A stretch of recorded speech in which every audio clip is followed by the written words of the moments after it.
Ang paghahari ni Amazaya sa Huda. Ika-25 kabanata. Si Amazaya ay 25 taong gulang nang siya ay naging hari. Sa Jerusalem siya tumira, at naghari siya roon sa loob ng 29 na taon. Ang ina niya ay si Jehoadin na taga Jerusalem. Matuwid ang ginawa ni Amazaya sa paningin ng Panginoon, pero hindi lubos ang pagsunod niya sa Panginoon. Nang matatag na ang paghahari ni Amazaya, ipinapatay niya ang mga opisyal na pumatay sa kanyang amang hari, pero hindi niya ipinapatay ang kanilang mga anak, dahil ayon sa nasusulat sa aklat ng kautusan ni Moises, sinabi ng Panginoon, huwag papatayin ang mga magulang dahil sa kasalanan ng kanilang mga anak, at ang mga anak ay hindi rin dapat patayin dahil sa kasalanan ng kanilang mga magulang.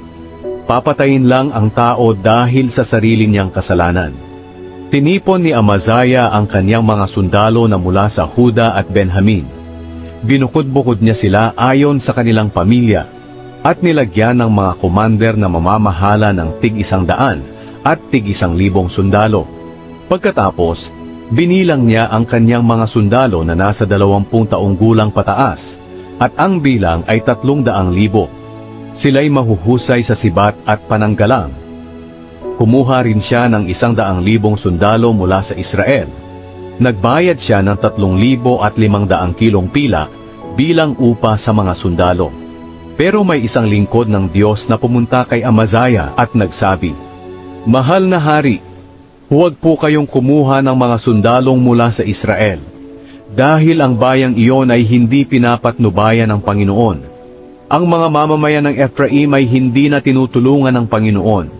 Kung pasasamahin niyo po sila sa labanan, matatalo kayo, kahit makipaglaban pa kayo ng mabuti.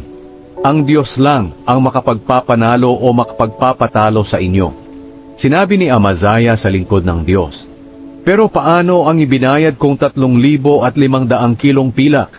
Sumagot ang lingkod ng Diyos, higit pa po riyan ang ibibigay ng Panginoon sa inyo. Kaya pinauwi ni Amazaya ang mga sundalo na taga Ephraim. Umuwi sila na galit sa Huda. Buong tapang na lumusob si Amazaya at pinangunahan niya ang kanyang mga sundalo sa pagpunta sa lambak ng Asin, kung saan nakapatay sila ng 10,000 Edomita.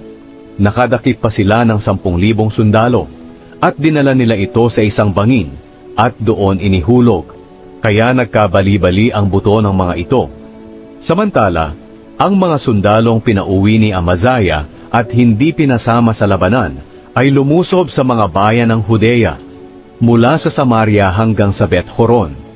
Nakapatay sila ng 3,000 tao, at maraming ari-arian ang kanilang sinamsam. Pagbalik ni Amazaya mula sa pagpatay sa mga Edomita, dinala niya ang mga Diyos-Diyosa ng mga Edomita. Ginawa niya itong sariling Diyos, sinamba, at pinag-alayan ng mga handog. Kaya labis ang galit ng Panginoon kay Amazaya.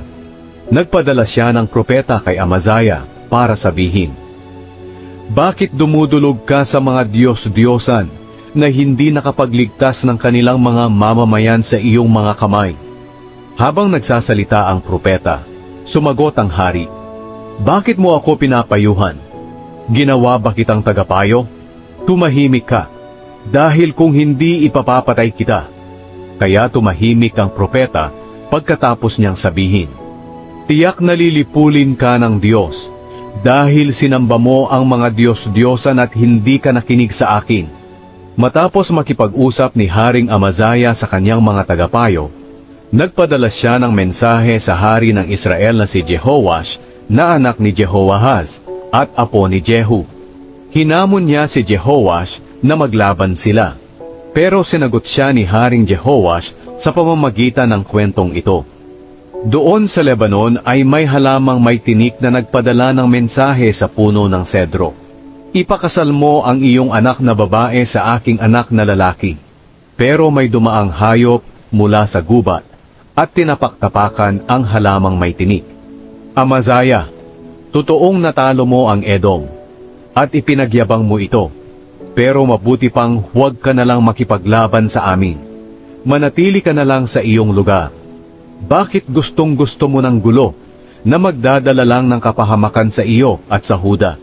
Pero hindi nakinig si Amazaya, dahil kumikilos ang Diyos para wasakin siya ni Jehoash, dahil sa kanyang pagsamba sa mga Diyos ng Edom. Kaya nilusob siya ni Haring Jehoash at ng mga sundalo nito. Naglaban sila sa Bet-Shemesh na sakop ng Huda. Natalo ng Israel ang Huda, at ang bawat sundalo ng Huda ay tumakas pauwi sa kanilang bahay. Nadakip ni Haring Jehoash si Haring Amazaya roon sa Bet-Shemesh, at dinala niya siya sa Jerusalem. Pagkatapos, giniba ni Jehoash ang mga pader ng Jerusalem mula sa pintuan ng Ephraim hanggang sa sulok na pintuan na mga 600 talampakan ang haba. Kinuha niya ang lahat ng ginto, pilak, at kagamitan na nakita niya sa templo ng Diyos na iniingatan noon ni Obed-Edom. Kinuha rin niya ang mga kayamanan sa palasyo. Dinala niya ito at ang mga bihag pagbalik sa Samaria. Nabuhay pa si Haring Amazaya ng Huda ng 15 taon, matapos mamatay si Haring Jehoash ng Israel.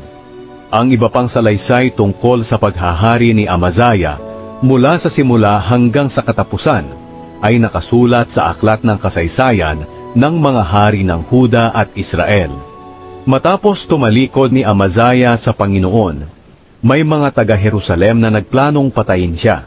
Kaya tumakas siya papunta sa bayan ng Lakish, pero nagpadala sila ng tao para sundan siya roon at patayin. Ikinarga sa kabayo ang bangkay niya, pabalik sa Jerusalem, at inilibing sa libingan ng mga ninuno niya sa lungsod ni David.